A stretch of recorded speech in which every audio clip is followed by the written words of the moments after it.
Friends, आज हम देखने वाले हैं यहाँ पे उत्तराखंड की कुछ इंपॉर्टेंट न्यूज़ों को। तो आज हम बात करने वाले हैं यहाँ पे जो आउटसोर्स संविदा कर्मचारी इत्यादि हैं, तो उन पर एक हाई कोर्ट का एक फ़ैसला आया है जिसमें हाई कोर्ट ने कहा है कि नियमितीकरण पर यहाँ पे 4 हफ्ते में फ़ैसला ले यहाँ पे सरकार। तो देखिए, ये मामला इसलिए है क्योंकि आप हाई कोर्ट की यहाँ पे मंशा समझ सकें, ठीक है। तो हाई कोर्ट बिल्कुल ही भी यहाँ पे आपको पता होगा 90 से % से ज़्यादा यहाँ पे हमेशा से संविदा उपनल आउटसोर्स कर्मचारियों के पक्ष में फ़ैसला यहाँ पे सुनाया है।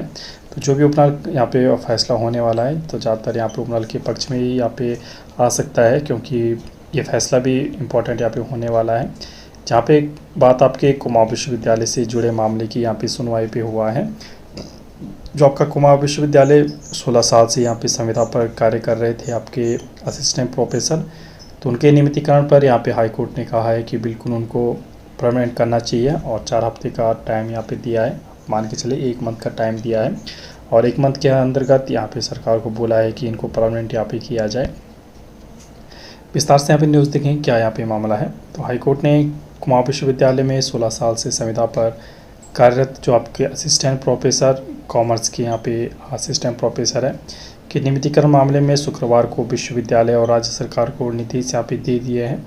कहा कि याचिकाकर्ता के दावे पर नियमानुसार विचार यहाँ पे करते हुए 4 सप्ताह में यहाँ पे निर्णय यहाँ पे लेना होगा। और ममता जोशी लोहनी ने याचिका दायर कर कहा कि वे अगस्त 2010 से डीएसपी परिसर में संविदा पे यहाँ पे कार्यरत हैं। 2025 में अधिसूचित नियमितीकरण नियमों के तहत उन्हें नियमित यहाँ पे किया जाना चाहिए। देखिए, अब 2025 ये आपको समझना होगा कि एक अधिसूचित क्या हुआ था।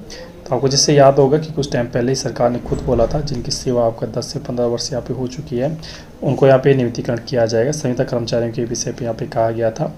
तो विश्वविद्यालय ने उनकी दावेदारी पर यहाँ पे विचार किए बिना 13 अप्रैल 2026 को उसी पद के लिए विज्ञापन यहाँ पे जारी कर दिया गया।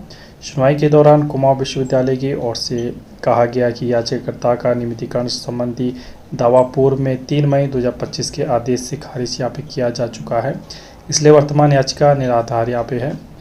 याचिकाकर्ता की ओर से कहा गया कि पूर्व में किया गया निर्णय उत्तर प्रदेश राज्य विश्वविद्यालय अधिनियम 1973 के तहत था, जबकि वर्तमान दावा दिसंबर 2025 को जारी नए नियमावली नियम के तहत यहाँ पे है। तो आपको पता होगा जैसे नियमावली आपको आई सरकार ने, मैंने आपको वीडियो भी आपको बनाई थी इस पर और आपको यहाँ पे सूचना भी दी थी कि क्या यहाँ पे सरकार कह रही है। तो उसमें वही था 2018 जिसकी 10 साल यहाँ पूरी हो प्लस हो चुकी है सर्विस, तो उनको आपका नियमितीकरण के लिए विचार किया जाएगा।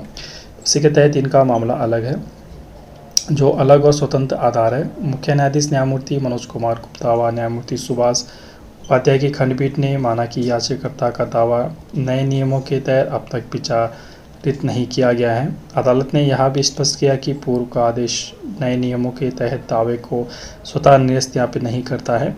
कोर्ट ने निर्देश दिया कि याचिकाकर्ता 2 सप्ताह में नए प्रतिवेदन प्रस्तुत करें और विश्वविद्यालय इस पर यहाँ पे निर्णय लें। तो बिल्कुल यहाँ पे बोला जाए तो हाई कोर्ट ने फिर से यहाँ पे एक बार फिर से यहाँ पे संविदा जो कर्मचारी है उनके पक्ष में यहाँ पे फैसला सुनाया है और सरकार को बोला है विश्वविद्यालय को कि 4 वीक का, मान के चले 1 मंथ का यहाँ पे टाइम दिया है कि आप हमको बताइए आप आगे क्या करना है, आप फैसला यहाँ पे लीजिए जल्दी। तो बिल्कुल इससे यह पता लगता है, जैसे आपको पता हो 8 मई को भी अब संविदा कर्मचारियों को यहाँ पे हाई कोर्ट में सुनवाई है, तो उससे एक आस यहाँ पे लगा सकते हैं कर्मचारी कि बहुत जल्द इनको भी यहाँ पे परमानेंट किया जाएगा। तो देखते हैं आने वाले दिनों में क्या यहाँ पे न्यूज़ होती है। इस चैनल पे उपनल हो गया, संविदा हो गया, आउटसोर्स हो गया, गवर्नमेंट सर्विस हो गया, प्राइवेट सर्विस सभी तरह की न्यूज़ कवर की जाती है। आपसे बस एक रिक्वेस्ट है, प्लीज़ चैनल को सब्सक्राइब कीजिएगा, ज़्यादा लोगों तक शेयर कीजिएगा। ओके भाई, स्टूडेंट, थैंक यू।